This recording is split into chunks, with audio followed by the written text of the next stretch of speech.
전남일보 비건 뉴스 시작합니다.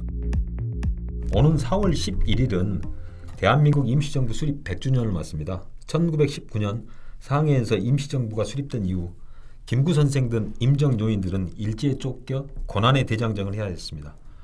오늘은 임시정부 이동 루트를 직접 취재하고 온 박수진 기자가 나왔습니다. 박수진 기자. 네. 예.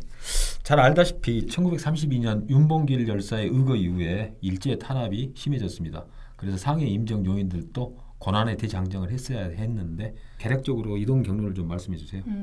그 1919년도에 그 국내로 흩어졌던 세 개의 임시정부가 네. 그 상하이 임시정부로 이렇게 하나로 합쳐져서 이렇게 네. 출범을 하게 됩니다. 네. 예, 지금 상하이 마당로에 위치해 있는 상하이 임시정부 청사인데요. 그게 네. 1926년부터 1932년까지 이렇게 생활을 하게 됩니다. 이쪽에서요. 예. 그리고 이제 1932년도에 그때 윤봉길 선생이 그 일왕의 생일과 승전을 축하하는 행사에서 그 일본 군대에게 그 폭탄을 투척하는 그 장소가 있어요. 그게 홍코 공원인데요. 그 사건 이후에 그 일본 군들의 그 핍박이 아주 거세지게 됩니다. 그래서 이제 당연히 임시정부 청사는 상하이에서 이제 이동을 할 수밖에 없었고요. 그래서 항저우로 이렇게 이동을 하게 됩니다. 임시정부 청사는요. 그때 이제 김구 선생을 이제 건거 작전에 나서게 되는데요. 그래서 이제 김구 선생하고 주요 그 임종 요인들은 그 가족들과 함께 강으로 피신을 하게 됩니다. 그리고 이제 마지막으로 그 임시정부 청사는 이제 충칭으로 옮겨지게 되는데요. 그때가 이제 1940년이에요. 충칭에서 또 여러 곳으로 계속 옮겨가는데 충칭 내에서도? 내에서도요. 그때 이제 충칭 내에서도 한 4번째로 옮겨가고 근데 그게 또 마지막 청사였어요. 연화지라는 곳이 있는데 이제 이것은 이제 충칭 시내 이제 가운데 이제 위치해 있던 곳입니다. 이곳에서 이제 해방을 이제 맞이하게 됩니다. 자, 임정 요인들이 그 검거 작전에 네네. 때문에 엄청난 고난을 겪을 수밖에 없는데 그 네네. 대표적인 분들이 또 김구 선생 아니겠습니까? 네네. 그 고난의 어떤 세월들을 좀 말씀해 주세요. 네네. 윤봉길 그 선생의 의거 직후에 그 일본군의 아주 그 탄압이 검거 작전이 아주 거세지게 됩니다. 현상금도 이제 걸게 되는데 그때 60만 원 정도를 걸게 돼요. 환율로 다 이렇게 쳐서 따지게 되면 58억 정도 된다고 합니다. 김구 선생은 그 일제 체포를 좀 피하기 위해서 계속 피난을 다닐 수밖에 없게 됐는데요. 피난 생활을 하게 되면서 그 중국 사람들의 그 많은 도움을 받게 됩니다. 그 중에 한 명이 그 애국지사였던 저보성이라는 사람의 도움을 받아서 상하이에서 가흥으로 무사히 이동할 수 있게 되고요. 또 도움을 받았던 사람이 주부청이라는 사람입니다.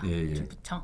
이 사람이 이제 중일 전쟁 시기에 정부의 최고 국책 자문기관이었던 국민참정에서 참정원 으로 활동했던 그런 사람입니다. 이제 그분에게는 그 수양아들이 하나 있었는데요. 그분이 쓰던 별채가 있었어요. 그거를 이제 김구 선생에게 내줌으로써 그렇게 피난처로 살 수 있었다고 합니다. 그 직접 가봤죠, 거기. 네, 그렇죠. 그 건물 입구에 이렇게 직접 가보니까 건물 입구에 현판이 하나 걸려 있었는데 거기에는 이제 대한민국 김구 선생 항일 시기 피난처라고 한글로 쓰여져가지고 크게 이렇게 걸려 있었습니다.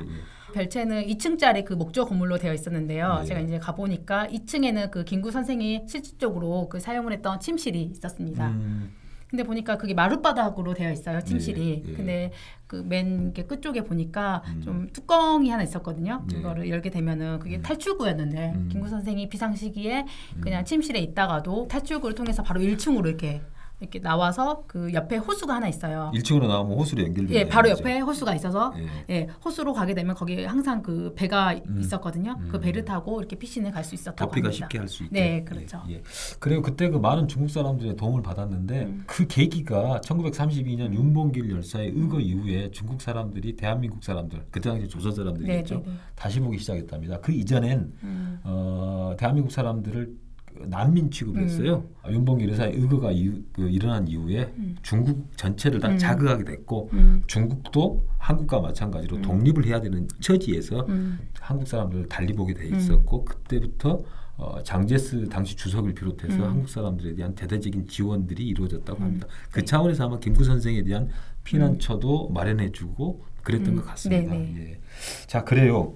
아무리 중국 사람이 도움이 있었어도 그 거초라는 것은 아마 우리가 상상 이상이었을 것 같아요. 그 거초들을 좀 대표적인 사례를 말씀해 주세요. 네네. 그 계속 임시정부 청사는 계속 옮겨 다닐 수밖에 없었잖아요.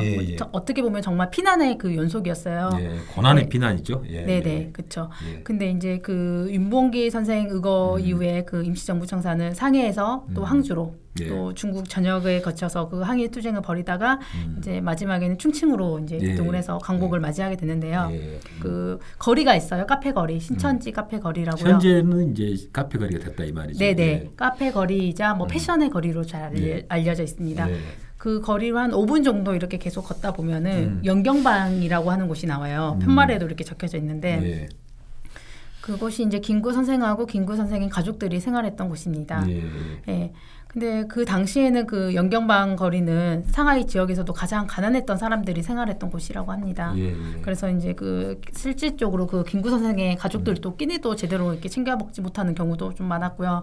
그리고 김구 선생의 어머니가 계셨는데 그분은 항상 이제 밖에 나가가지고 그 중국인들이 버린 그 채소 껍질이 있었을 거 아니에요. 그거를 좀 가져다가 좀 삶아서 이렇게 가족들에게 먹이고 이렇게 했다고 합니다. 그리고 김구 선생 큰아들이 그때 그 폐결핵에 걸렸는데 돌아가셨다고 합니다. 김구 선생은 그때 며느리의 어떤 간곡한 부탁을 받았는데 주석 입장에서 자신의 아들한테 약을 구해주면 특혜를 준다 그래서 참 안타깝게도 거부했답니다. 그런 뭐 비운의 어떤 그 말 못할 사연들이 엄청나게 많을 겁니다. 자, 임시정부 하면 윤봉길 선생, 김구 주석, 그리고 신채호 선생, 안창호 선생 이런 분들을 떠올리게 되는데 우리가 크게 조명은 하진 않았지만 그 신규식 선생이라는 분이 계시다면서요? 그 신규식 선생도 그쪽도 갔다 왔죠. 네네, 그랬죠. 그 상하이 임시정부 청사에서 한 15분 정도 이렇게 걷다 보면은 그 신규식 선생이 실질적으로 그 생활했던 그 주거지가 나옵니다. 신규식 선생의 호가 예관이라면서요? 무슨 뜻인가요? 이제 그게 흘겨본다는 뜻인데요. 이제 이분이 이렇게 얘기를 하셨다고 해요. 이제 나라가 망했는데 어찌 세상을 바라볼 수 있겠느냐. 그래서 이제 그 자신의 호도 그렇게 지었다고 합니다. 사실 이분이 좀 자살 시도도 여러 번, 2번 정도 했어요.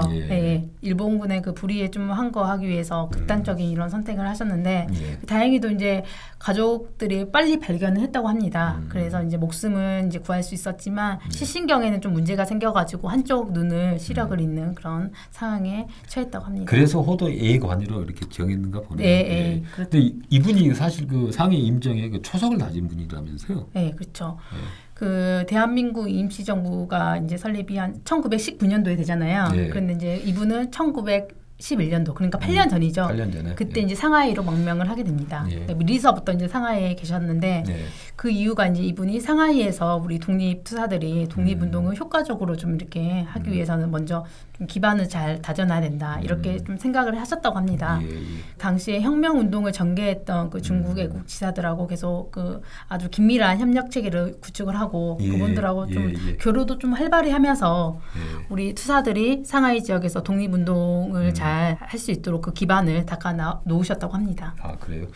이번 그 탐방을 하면서 일본군들의 만행을 적나라하게 볼 수 있는 그런 역사적인 공간도 갔다 왔죠. 네네, 그렇죠. 그 난징 위안소는 사실 그 일제 성노예 관련 유적지로는 아시아에서 그 가장 큰 규모라고 합니다. 가장 참담한 공간이기도 하겠네요. 그렇죠. 가장 큰 규모니까요. 8개 건물이 있었는데 그 중에서 6개 정도를 복원을 시켜가지고 지금 그렇게 하고 있었습니다. 박영심 할머니가 계세요. 이제 그분이 이제 여기서 이제 2번째 건물 19번 방에서 3년간 그 위안부 생활을 하셨다고 합니다. 그분이 이제 2013년도에 이 위안소를 찾아가가지고 현장을 직접 이제 증언에 나섰어요. 그러니까는 중국 정부가 나서가지고 이 할머니의 그 증언과 또 여러 가지 위안부 관련된 기록 등을 바탕으로 그렇게 유적 그 진열관을 마련했다고 합니다. 그래요? 네네. 알겠습니다. 자, 이번에 그 독립운동가들이 그 발자취를 가면서 뭐 유적지가 보존이 잘 안 돼가지고 좀 안타까울 수밖에 없는 그런 지역도 있었죠. 네, 그렇죠. 그 지금까지 말씀드린 것처럼 임시정부 청사라든지 난징 위안소 이런 데는 정말 잘 보존되어 있고 전시관도 잘 관리되고 있었습니다. 근데 아쉽게도 이제 임시정부 요인 그 가족들이 거주했던 충칭시에 있는 한인 토교촌 마지막으로 이제 충칭시 정착한 정착한 그곳을 가봤는데요. 이제 보니까는 지금 막 건물을 부시고 있더라고요. 거기가 낙후 지역으로 선정이 돼가지고 지금 재개발을 앞두고 있다고 합니다. 그래서 이제 여기 토교촌도 제대로 좀 관리가 잘 안 되고 있었는데 좀 쓰레기도 좀 많이 널브러져 있었고 나무도 이렇게 좀 많이 무성하게 자라 있었고 이제 보니까 표지석도 좀 제대로 안 돼 있어서 한인 거주 애터라고 이렇게 쓰여진 작은 표지석만 이렇게 덩그러니 놓여 있더라고요. 예, 그래서 우리가 좀 역사 현장을 좀 잘 보존하고 좀 체계적으로 좀 관리하는 그런 노력이 필요하다고 그렇게 생각을 그렇죠. 했습니다. 예, 흔적이 사라지면 안 되겠죠. 네, 예, 네. 그렇습니다. 그 유명한 작가죠. 대지를 쓴 그 미국의 여류작가 펄벅은 독립운동가들의 항일 정신이 있어서 오늘의 대한민국이 있었다고 말했습니다. 대한민국은 독립운동 과정에서 태어났고 그 중심에는 임시정부가 있습니다. 이상 전날로 비컨 뉴스였습니다.